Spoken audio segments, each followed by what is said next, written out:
No, takole, drage moje, kamorkoli greste, ali kaj na internetu pogledate zase, ali pogledate kakšno revijo, ali prižgete kakšno priljubljeno oddajo, ki govori o osebni rasti, kakšni terapevti, ki jim sledite, mentorji, life coachi, terapevti, vsi govorijo o tem, da je treba zase skrbeti, da se je treba imeti rad, da je to osnova vseh osnov, da se imaš rad in da dobro skrbiš zase. Ampak kako pa? Zato, da bi se imel rad ali zato, ker se imaš rad? To je velika razlika. No, mi smo se malo pohecali v našem uredništvu in smo naredili eno tako piramido. In sicer ne piramido potreb, o kateri smo se učili v šoli, ampak piramido samonegovanja. In to takega samonegovanja, ki bi moralo potekati, ki bi moralo biti na dnevni ravni, na tedenski ravni, na mesečni ravni in na letni ravni. A ste pripravljeni, da pogledate, kje se nahajate pri dnevnih, tedenskih, letnih in tako naprej? Poglejmo torej piramido samonegovanja. Na dnevni ravni bi to samonegovanje moralo izgledati kot vsaj 2 litra vode, vsaj en sprehod v naravi, jutranja rutina, ki vključuje telovadbo, tudi neke meditacije, popoldanski počitek in pa da smo v posteli do 21. ure. To je tisti dnevni, čisto spodaj pri sami piramidi samonegovanja, dnevni način samonegovanja. Kaj pa na tedenski ravni? Poglejmo na tedenski ravni. Čas za najljubše hobije, torej vsaj enkrat na teden. Potem imamo kvaliteten čas s tistimi osebami, ki jih imamo res radi, in plan za čiščenje in organizacijo doma.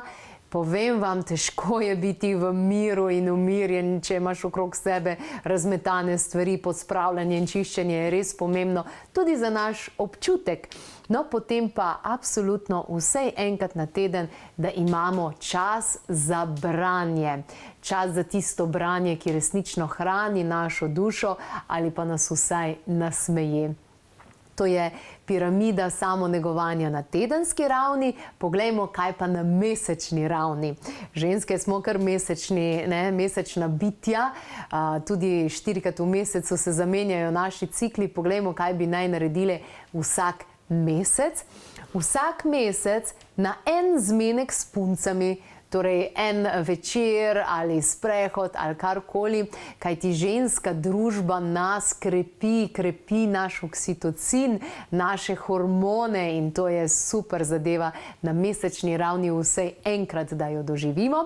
Na mesečni ravni tudi kakšna masaža, savna, kakšen mini izlet, en vikend samo za počitek, torej da si vnaprej določite, kateri bo tisti vikend, kjer boste samo počivali, nobenih planov, samo spontanost in pa vsak mesec tudi vpis v dnevnik rasti.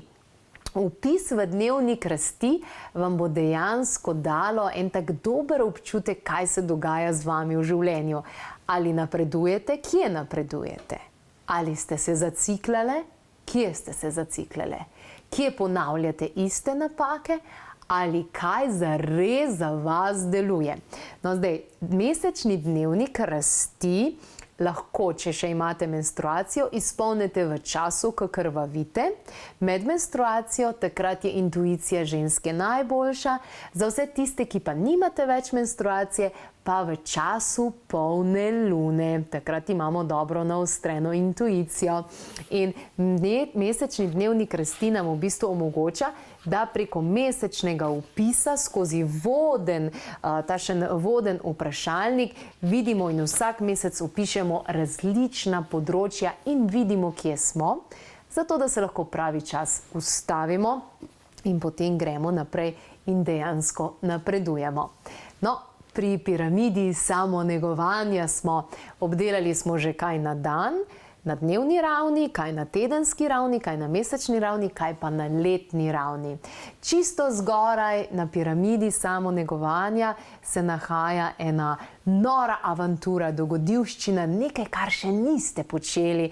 Lahko je to, ne vem, plezanje, lahko je skok s padalom, lahko je, ne vem, to, da greste same taborit za en dan, karkoli takšnega.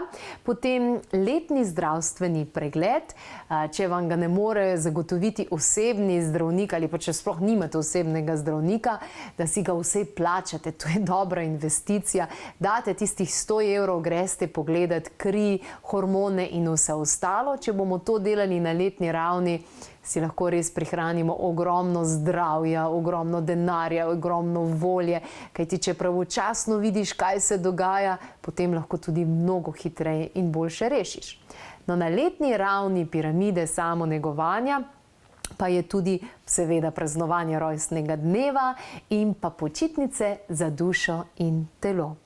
Mogoče so te počitnice samo kakšen vikend za dušo, vabljeni, da greste z nami, seveda s klepetom ob kavi.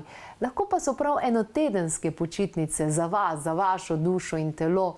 Ne takšne počitnice, kjer pridemo nazaj še bolj utrujeni, ampak dejansko take, kjer se sprostimo. Ali je to kakšen program duhovnih počitnic ali karkoli podobnega, vse to imate na voljo.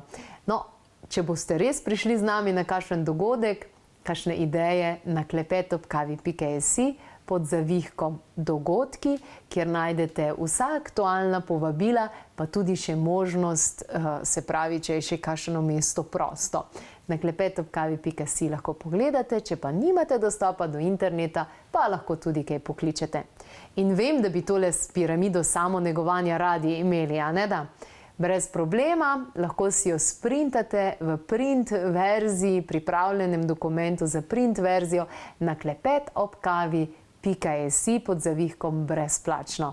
Pa glejte, da tole piramido samonegovanja pošljete še kakšni znanki, prijateljici, sodelavki, pa drugo spodbujajte k temu.